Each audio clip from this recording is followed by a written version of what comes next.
Okay, cool.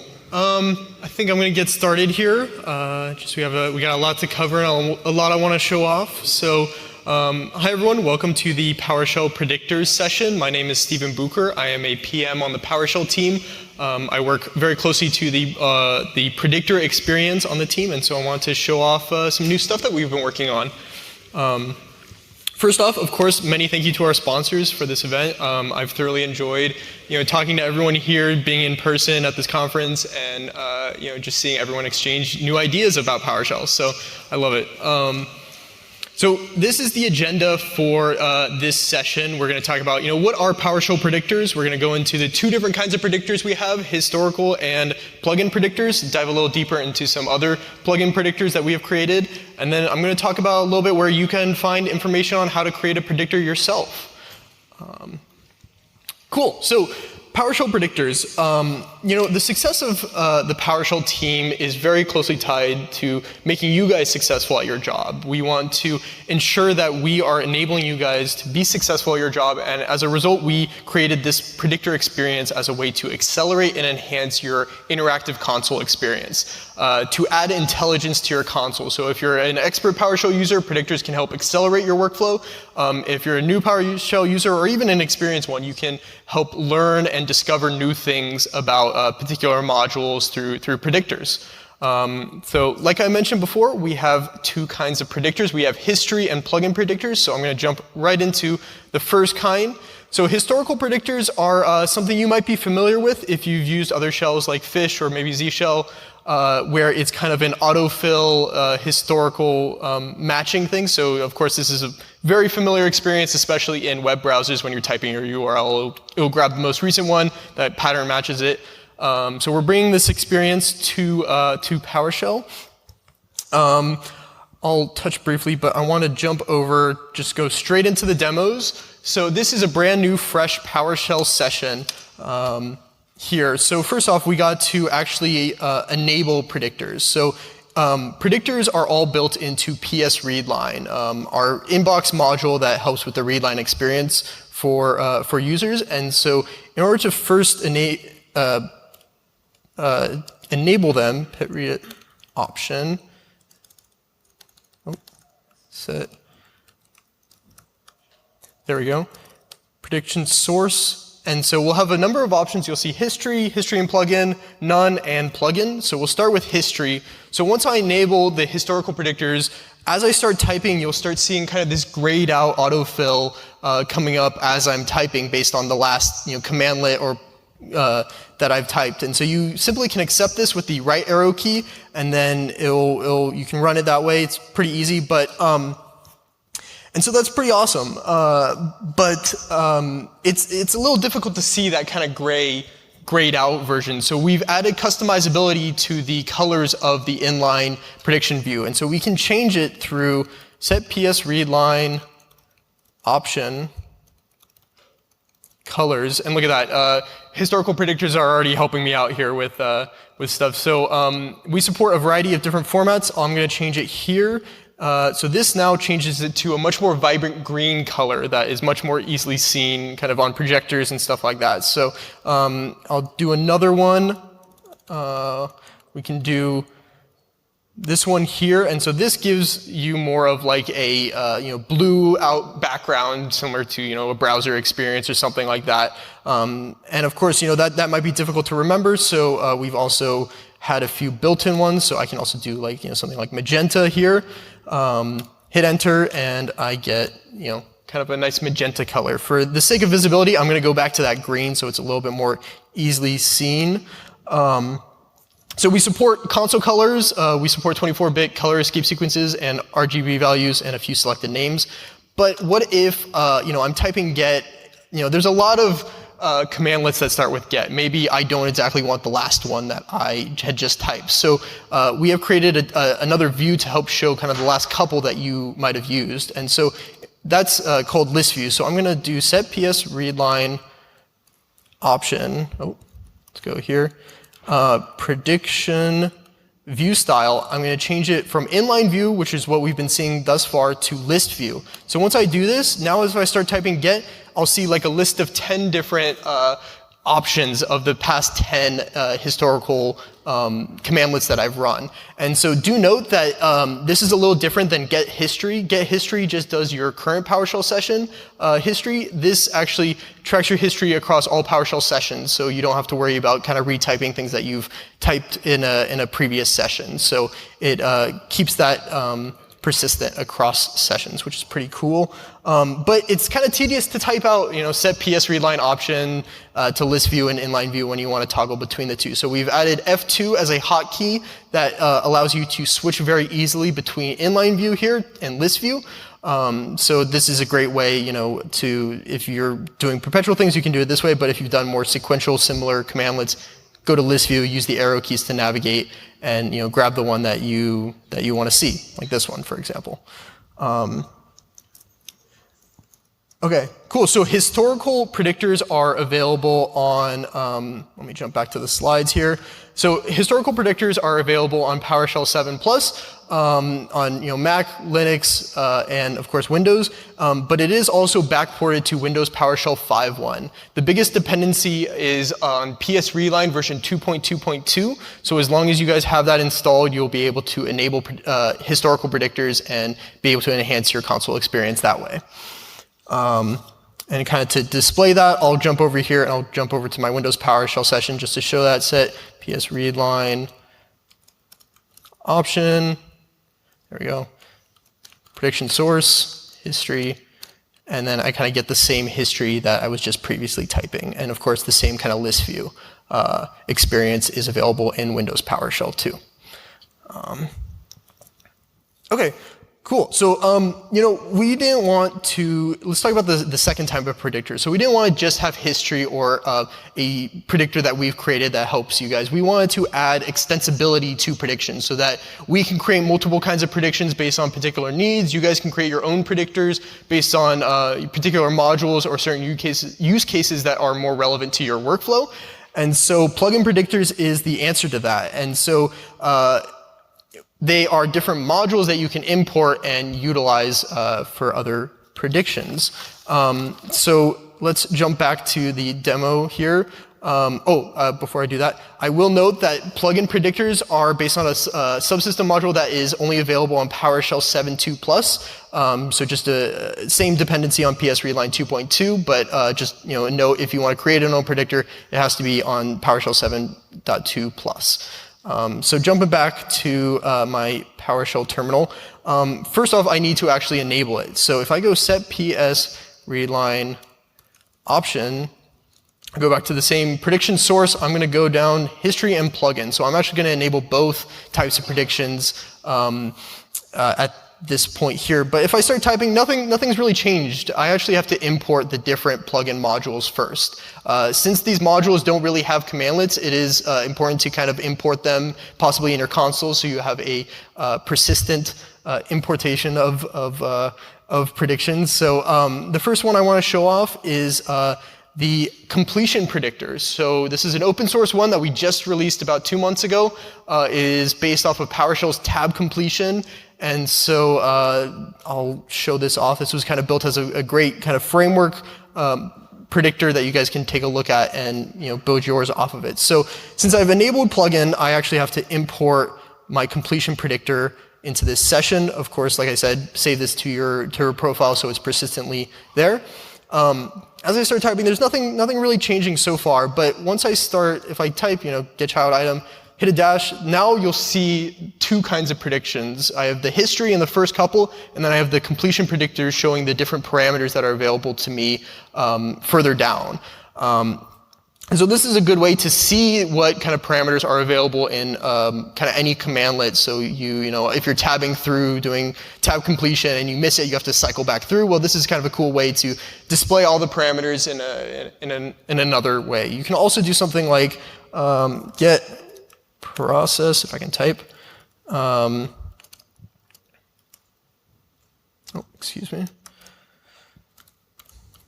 Do something like this. Oh, there we go. And so now I can also see the attributes similar to this, this way. So this is pretty cool. It works kind of with any modules, so you can import it and play around with it that way. something like that. Okay. Now, so what about other applications for these predictors? This is great and all, but what about like a brand new module that you have never used before? I'm typically, I guess, folks go to documentation or Google and figuring out how to use it, but we want to help bring a lot of the intelligence and exploration experience into the console shell itself. So we've heard a lot from customers that it's very difficult to remember every name of the commandlet, every parameter that's needed, and it's kind of jarring to tab back and forth. So we want to kind of bridge the gap between things. So a great module where predictors are super useful is the AZ suite of modules, the AZ PowerShell modules. There's over 4,000 commandlets and counting within this module alone, and I'm sure you guys are all familiar with some PowerShell module that has hundreds and hundreds of commandlets. Maybe you guys maintain one yourselves. And it's extremely difficult to remember the commandlet name, all the parameters that are available, and then especially the accepted values of said parameters. And so as a result, in the AZ case, we have created az.tools.predictor. This actually recently GA'd this last April. Big shout out to Damian Caro on the AZ PowerShell team, who's worked tirelessly to get this out there and working. So it's now available as a 1.0.1 release. On the PowerShell gallery, so go give it a download, and I will be going through some kind of demos with that. Like I mentioned, it suggests the next parameter set to use, and it's also contextually aware. So we'll show that here. So similarly to the completion predictor, you have to kind of import it into your session, since there's not really any commandlets to utilize in these modules. But the AZ predictor has a very easy commandlet to help you guys import it and also persistently keep it in your session, or in your, profile. So enable AZ predictor will enable it and import it, but you can also do enable AZ predictor all sessions, and I'll do this here, and it will automatically update my profile so that it enables history and plugin, and it imports the az.tools.predictor module. So every time you open a PowerShell session, you'll continually have it, which is pretty cool. So now if I start typing get, you'll start seeing more predictors show up. So to the right, you can see the source of the predictors, where exactly it's coming from. History always kind of takes the top couple, and then AZ Predictor will be taking the rest. And so, like I said, AZ Predictor kind of gives you the most suggested or most commonly used AZ predictors, as well as autofills some of the parameters. Okay, let's see. Oh, excuse me.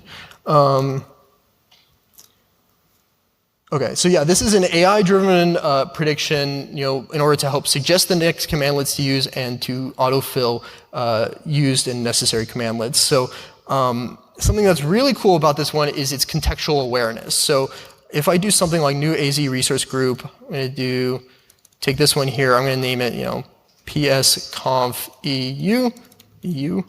I'll do East US just to change it up. I'll create this resource group, and we'll start to see it populate within the AZ. I'll just grab PSConfEU, just make sure I have it.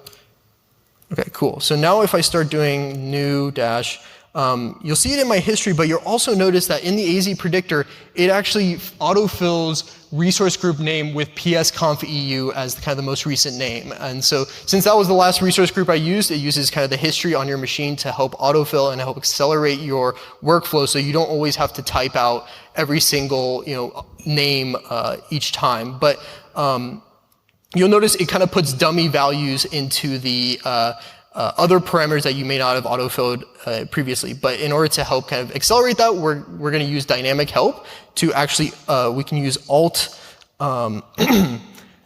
A, and you'll be able to tab through. So actually, I don't want this. I want, test 2 or 1 or something like that. So I can use Alt A to tab between the different parameter values and edit it such to fit my needs.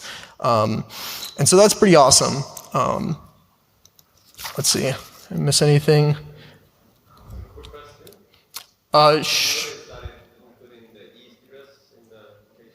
Yeah.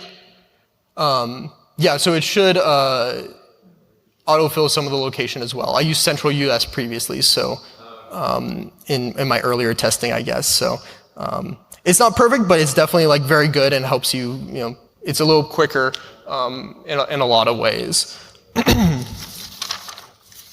Okay, let's see. All right, let's continue on. Let me get back to my slides.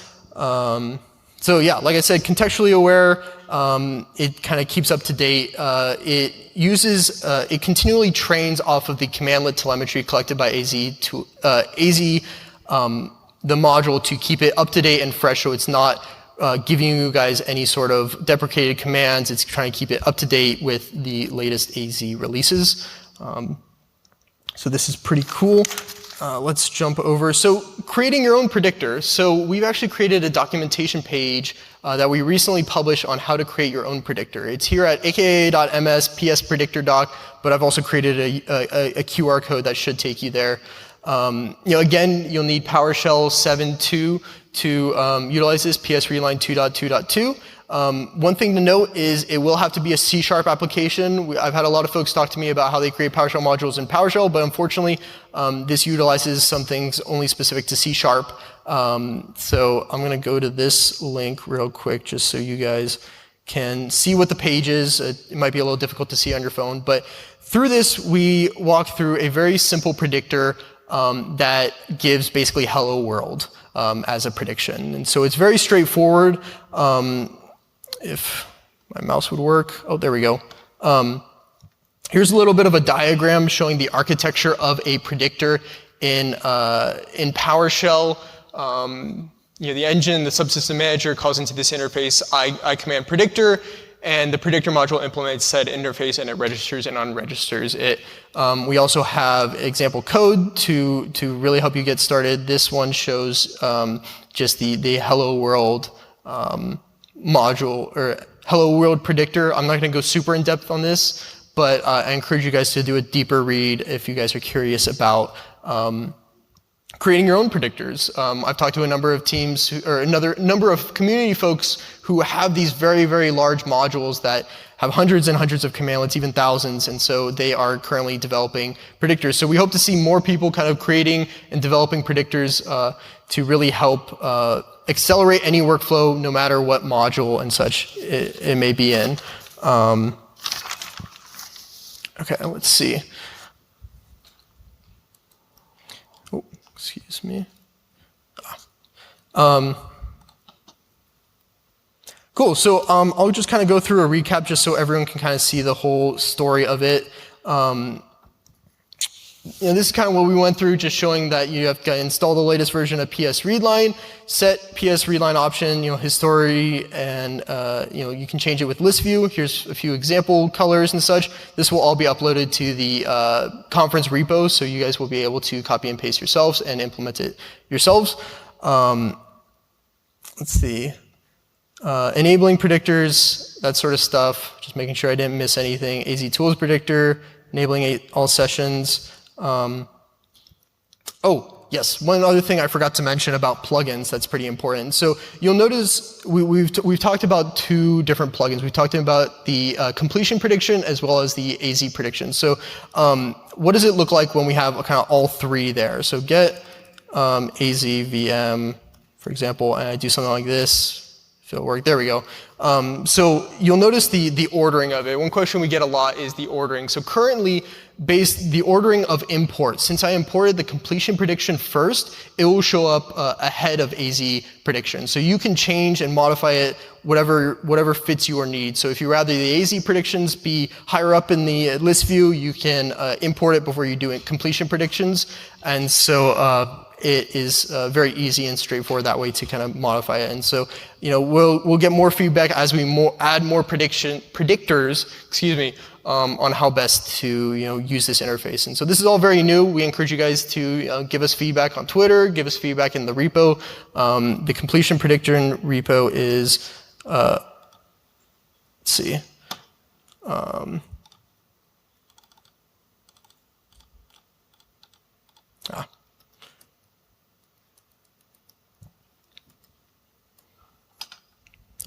Is it going to go there? So this is all open source, and so we encourage you guys to open issues and kind of go through. This kind of gives you a walk through what I've talked about, some of the values and like building it yourself using your predictor. And this is also well documented, so you can use the completion predictor as another predictor for a model for your own predictors.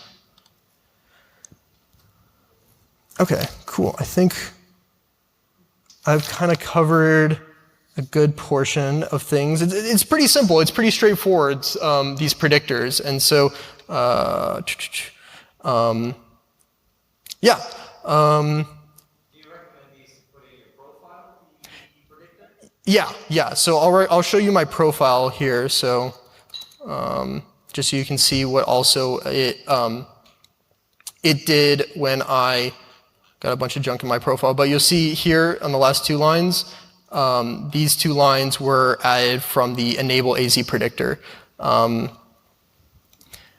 So you can then do like import module completion predictor, and it will do the same thing. So yeah, we encourage folks to put it into their profile, save it, and then have it every session. So. How long does it take the profile to load? Because I just did it on mine in 12 seconds. Maybe I'm not up to date with all the modules. How long does it take yours? It takes mine fairly quick. I mean, I'll just open up a new session here. I think it varies person to person, but this one will take a second. I do got some other stuff in there that is loading that actually is probably slowing me down, but yeah, the time varies, I guess, person to person, so I don't have an exact number to give you. So any other questions? Can I bundle the predictor in my model, or has it to be a separate module? You can bundle your predictor in a module you currently maintain. As long as it's C#, exactly. So yeah, a lot of folks are looking at implementing it into the modules that they have already created, so you can definitely do that. We definitely. There are ways that I can add the C# stuff to a PowerShell model. Does it be allowed or so? I can't speak too closely on that. I'm not positive. Another option Yeah. would be to just take a dependency. Yeah, you can take a dependency on a separate module that way, and then tie it that way. So, any other questions? How does the predictor differ from the predictors actually like VS Code, for example? Oh, like what predictors are you referring to? Well, you've got like you've got like IntelliSense and VS Code and you read it. So building the things for you. So it's like there's some So. bit of an overlap whether you be able to do them using VS Code or just. Yeah, so I guess so. The completion predictor is definitely very similar to IntelliSense. It's a very simple one we wanted to create to kind of add a bit of an IntelliSense experience to the console. AZ predictor is completely based off of AI, so we've created a model based on people's usage to help be able to suggest basically full line completion for folks. So that's definitely how it differs. It's new code that has never really been written before. That you're able to easily grab from your PowerShell console. Yeah. You talked about keyboard shortcuts. Yeah. Just all day and up, down, tab? Yeah, so it's all up, down, tab, and you can change these through the PS readline key handler. Alt A is part of the dynamic help, so you can do Alt A, tab between the two parameters here, for example. Of course, another cool thing with dynamic help is as you're typing, you can do get child item. I can do once I type it, I can do Alt H. Is this going to work? No. Well, F1. There we go. So it's going to search help for get child item here. Is that by default, or did we That's by default. Yeah, Alt A and Alt H are by default. VS Code? Not in VS Code. So yeah, F1 here, we'll grab it. Terminal of VS Code, but not the editor. Okay. Yeah, so this also works in the terminal of VS Code. All the predictors work in the same terminal as well. is it Alt H here? Yeah, okay, sorry. Alt H you can use in the parameter and it'll take you to the specific help of that parameter.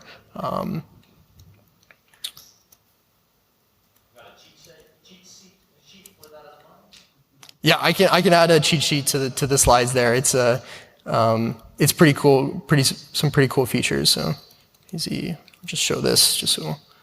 Oh. Yeah, so you can change the PS readline key bindings. That documentation is online. Let me see, but you can look it up as well. What key bindings are if you want the cheat sheet for yourself. Yeah. Just get these readline key bindings for example. Just gonna show it. Yeah, there we go. So these are all the key bindings. So predictor functions, you can see F2 here. This is reconfigurable, and I believe it will also show Alt A somewhere. That might be in a different. Oh, yeah, Alt A. There you go. Cool.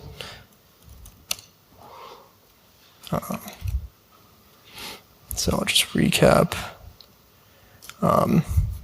Any other questions? You were talking about the AI. Do you know about the co-pilots? Oh yeah, Copilot for VS Code. Yeah. Using the same technology for AI. For AI, it does not use the same exact technology. It uses very similar technology. AI Copilot, I believe, is based off of OpenAI. We've actually developed our own models specifically for the AZ predictor that work better for us. Yeah, but I mean, very similar general concept of training and we're making requests to said model. Well, yeah.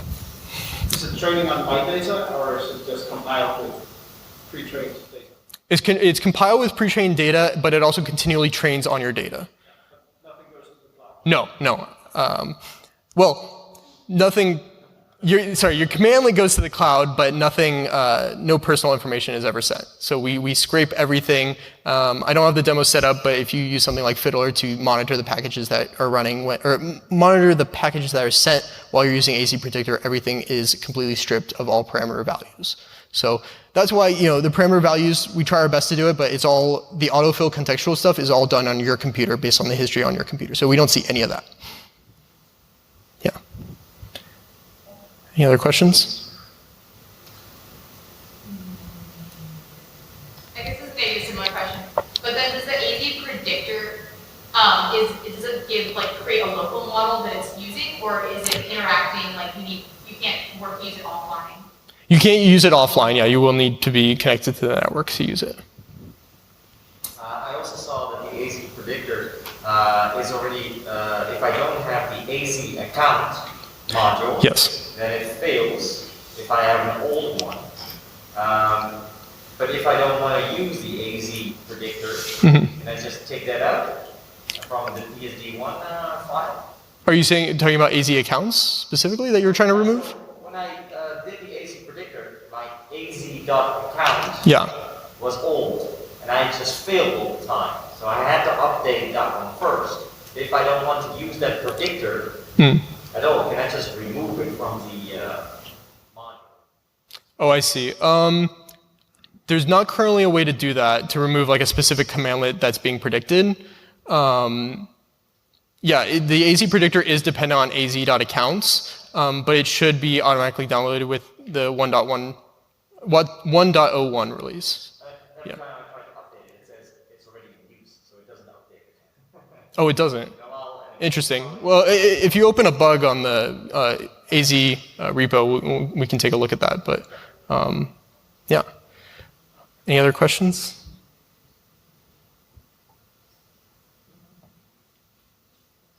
Ended a little early. I flew through that content. Sorry, guys. Maybe a little longer of a copy break, I guess. But so. Do you have a roadmap for what's coming up with it? What's coming up? We don't have a roadmap just yet. What we've been really focused on is trying to get enabling other folks. So we're working with some partner teams to help encourage other people to create predictors themselves. We're exploring a number of different UI changes to predictors to help encourage that.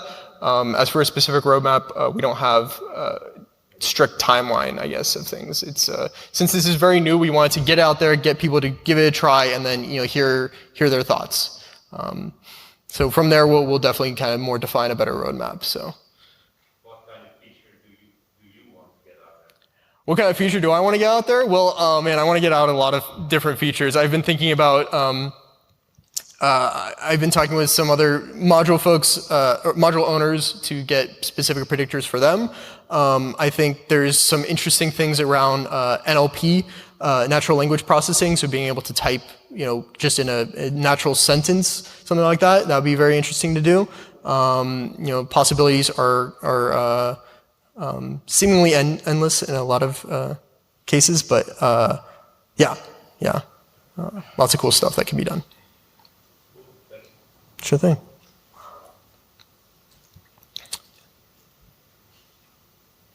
Any other questions? Yeah. Yesterday in the beginning there was something said about predictors for Linux, or that was in the plans for the next releases of PowerShell. So these predictors are already working in Linux if you have PowerShell 7.2. So the question was around Linux and predictors. You might be thinking of the Unix tab completers. That was a separate work item. So that helped enable some completers for Unix specific. I can't speak too closely about that project, but it should be, the work is completed on that. But this works on Mac, Windows, Linux, anywhere PowerShell 7.2 works. So, any other questions?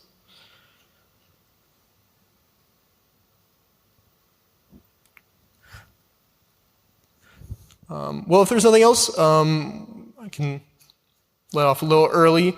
Feel free to reach out to me on Twitter at StephenBucher13 if you guys have any questions.